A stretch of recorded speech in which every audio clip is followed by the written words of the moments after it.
I call this my Sunday afternoon fix for an overflowing heater, central heating tank for the radiators. So it was dripping. I don't have the time or the energy or the inclination or anything else to change this valve today. I'm just going to shut it off, come back another day. The big problem I thought was going to be in the big tank,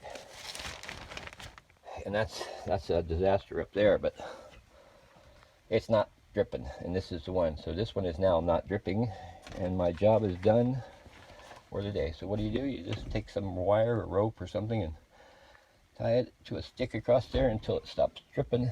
No more drip, no more problem.